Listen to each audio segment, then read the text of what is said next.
Annuities, time value of money में annuities is a very very important topic. Annuities को हम normally define करते हैं, it's a series of payments made at equal intervals. इसमें बहुत से लोग इसको सीरीज ऑफ इक्वल पेमेंट्स भी कहते हैं, एट इक्वल इंटरवल्स। हमारे सामने ऐसे बहुत से केसेस हैं। मिसाल के तौर पर हम अगर गाड़ी लीज पे ले लें, हम अगर होम मॉर्गेज पेमेंट्स करवा रहे हैं तो हमें उसकी एक रेगुलर इक्वल पेमेंट्स करनी पड़ती हैं एट इक्वल इंटरवल्स। हमारे पास जो पेंशन का कॉन्सेप्ट है, पेंशन हमें इक्वल लेवल पर मिलती है और एक ख़ास अमाउंट से मंथली के हिसाब से मिलती रहती है। इंश्योरेंस में हमें इंश्योरेंस की पेमेंट को पे करना पड़ता है। So these are all type of payments जिनको हम नॉर्मल सेंस में एनविटीज कहते हैं। एनविटीज को नॉर्मली क्लासीफाई किया जाता है by the frequency of payment dates. ये इक्वल वीकली हो सकती है, मंथली हो सकती है, क्वार्टरली हो सकती है, ईयरली हो सकती है और any other regular interval of time. Normally it is monthly, जो हमारे सामने केस मौजूद है। तो इस किस्म की सारी पेमेंट्स को हम एनविटीज कहते हैं। आपके जो भी मैथमेटिकल फंक्शन है, इनके अंदर बहुत ज़्यादा एनविटी फंक्शंस मौजूद होते हैं।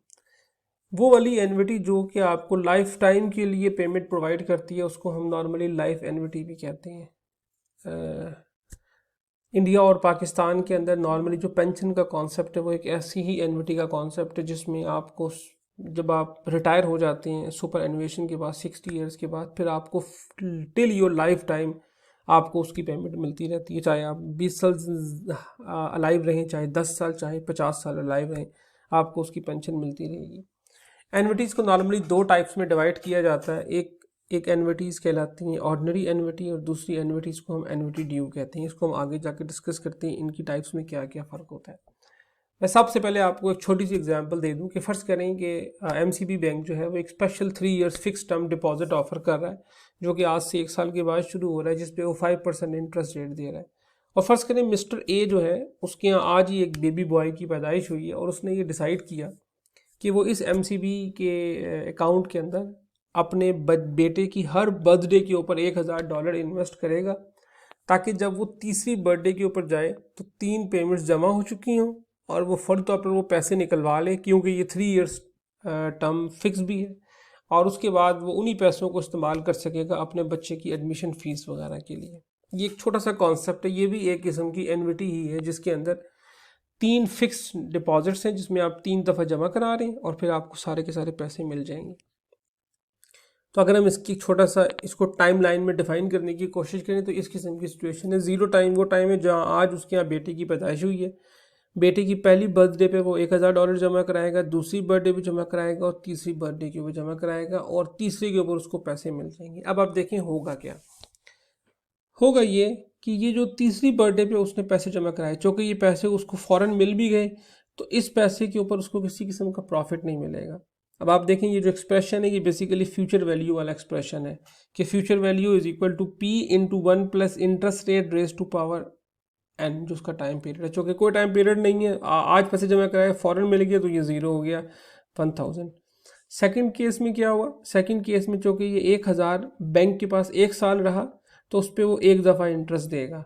तो 1000 into 1 plus 5% raise to power 1, that is 1050। And similarly ये जो 1000 है, ये चूँकि बैंक के पास 2 साल रहा, इसलिए इसके ऊपर जो उसे अमाउंट मिलेगी वो तकरीबन 1102.5 के करीब मिलेगी। और इन तीनों फिगर्स को जब आप जमा करेंगे तो आपके पास 3152.50 या 3152.5 आपको टोटल एनविटी की पेमेंट मिल जाएगी at the end of third year, and this is known as future value of annuity. अगर ये जो 1000 है, अगर मैं इसको आर फर्ज कर लूँ तो आप देखें हुआ ये है बेसिकली कि जो पहला है ये आर ही है, ये जो दूसरा है ये आर इंटू 1 प्लस आई है और ये तीसरा है ये r into 1 plus i square की फिगर है। इसका मतलब है this is the mathematical expression जो कि मैंने नॉर्मल केस में अगर देखा तो मुझे फ्यूचर वैल्यू ऑफ एनविटी का मैथमेटिकल एक्सप्रेशन ये नज़र आ गया। अब प्रॉब्लम ये है कि ये तो मैंने एक बड़ा सिंपल सा एक केस उठा लिया, प्रैक्टिकली ऐसा नहीं होता। प्रैक्टिकली तो ये शायद 20 साल की पेमेंट्स हो और 20 साल में भी 20 पेमेंट्स नहीं होंगी। हो सकता है अगर ये मंथ की हिसाब किताब हो तो फिर हर महीने की 12 पेमेंट्स, इसका मतलब है 240 पेमेंट्स बनेंगी। तो ये तो बड़ा मुश्किल काम हो जाएगा। तो इसका मतलब है अगर मैं ये अज्यूम कर लूँ कि let r be the periodic payment in an annuity, चाहे ये मंथली हो चाहे ये ईयरली हो। तो ये जो एग्जांपल थी मेरे पास करंट, इसमें तो चूँकि 3 इंस्टॉलमेंट्स थी तो मैं आर से स्टार्ट हुआ और आर इंटू आर 1 + i⁻² तक ले गया।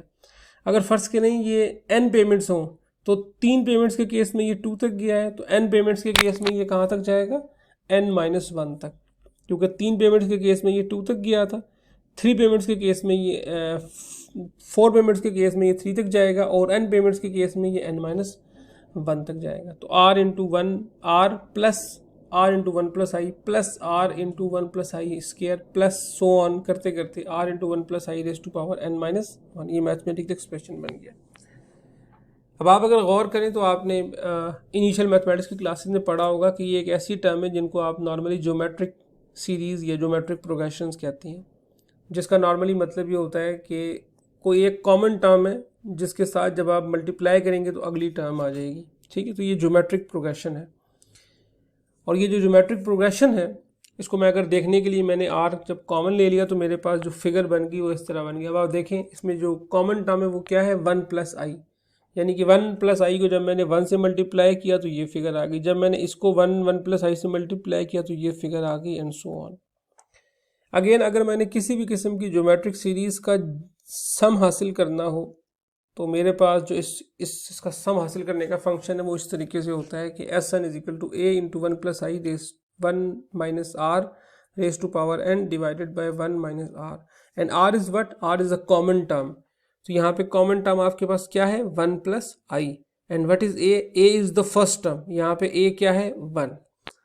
तो अगर मैं इसी एक्सप्रेशन के अंदर इन वैल्यूज़ को फिट करूँ तो देखें क्या सिचुएशन बनेगी, a 1 आ गया और r की जगह 1 + i आ गया। तो ये मेरे पास एक्सप्रेशन आ गया, ये r बाहर का था, this is a 1 minus this is r⁻n। इसको मैं अगर मज़ीद ओपन करूँ, नीचे की ब्रैकेट्स को ओपन करूँ तो ये +1 -1 कैंसिल हो जाएगा एक दूसरे के साथ, माइनस की फिगर को एडजस्ट करने के लिए मैं करूँगा तो ये मेरे पास आ गई future value of annuity which is equal to r into 1 + i⁻n-1 divided by i। इसका मतलब है वो वाला फ्यूचर वैल्यू ऑफ एनविटी जो मैंने 2 स्लाइड्स पहले स्टेप बाय स्टेप निकाला था। अब मेरे पास चाहे ये 240 पेमेंट्स हो, चाहे ये 340 पेमेंट्स हो, चाहे ये 500 पेमेंट्स हो, n कुछ भी हो, i कुछ भी हो, मेरे लिए बड़ा आसान काम है कि मैं बड़े आराम से फ्यूचर वैल्यू ऑफ एनविटी यहाँ पे निकाल सकता हूँ with the help of this expression, future value of एनविटी। अच्छा, अब इसी केस को अगर मैं थोड़ा सा रिवर्स कर दूं कि वही जो साहब है उन्होंने बजाय इसके कि ये कहते कि मैं पहली बर्थडे से पैसे जमा कराना शुरू करूंगा, वो ये प्लान कर लेते कि मैं आज से शुरू कर रहा हूँ। तो आप देखें हुआ क्या कि वो जो टाइम पीरियड था उसने उस टाइम पीरियड के शुरू में पैसे जमा करा दिए। ठीक है, यानी कि बजाय इसके कि वो इस 1 साल के पीरियड के एंड पे पैसे जमा कराता, उसने इस पीरियड के शुरू में पैसे जमा करा दिए। This is the difference. इसी तरीके से यहाँ पे ये पहला पीरियड है और यहाँ पे ये पीरियड का स्टार्ट है। तो ये जो 3 टर्म्स है उसने 3 टर्म्स के आखिर में पैसे जमा कराने की बजाय शुरू में पैसे जमा करा दी। अब देखिए इसका डिफरेंस क्या बनता है। अब आपको बड़ा कॉमन सेंस नज़र आ रही है कि इसका डिफरेंस ये बना कि नॉर्मल एनविटी के केस में ये जो लास्ट टर्म थी इस पर कोई इंटरेस्ट नहीं मिल रहा था, वो इसलिए कि वो साथ साथ पैसे विड्रॉ कर रहा था। अब यहाँ पे ये 1000 रुपये जो कि 1 साल रहेंगे तो अब इस पर भी उसको इंटरेस्ट मिलेगा। ठीक है, इसी तरीके से दूसरे पे भी उसको इंटरेस्ट मिलेगा और तीसरे पे भी उसको इंटरेस्ट मिलेगा।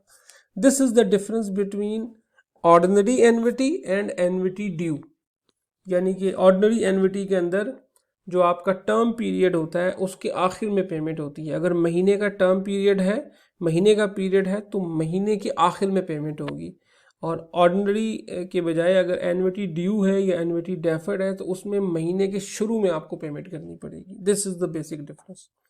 अब अगर यहाँ पे आप देखें तो यहाँ पे सिचुएशन क्या बनेगी, अब यहाँ पे future value of annuity due उसकी निस्बत थोड़ी सी ज़्यादा है, इसलिए कि आपको यहाँ पे एक और पेमेंट के ऊपर एक्स्ट्रा अमाउंट मिल रही है। ठीक है, तो अगर मैं इसको दोबारा इसी तरीके से पूरा जिस तरीके से मैंने उसको सम अप करने की कोशिश की थी, मैं अगर यहाँ पे इसका सम निकालने की कोशिश करूँ तो आपको 2 बातें यहाँ पे समझनी पड़ेंगी। सबसे पहले ये कि फ्यूचर वैल्यू ऑफ एनविटी के अंदर पहली टर्म सिर्फ आर थी, यहाँ पे पहली term he are into 1+i है, ठीक है।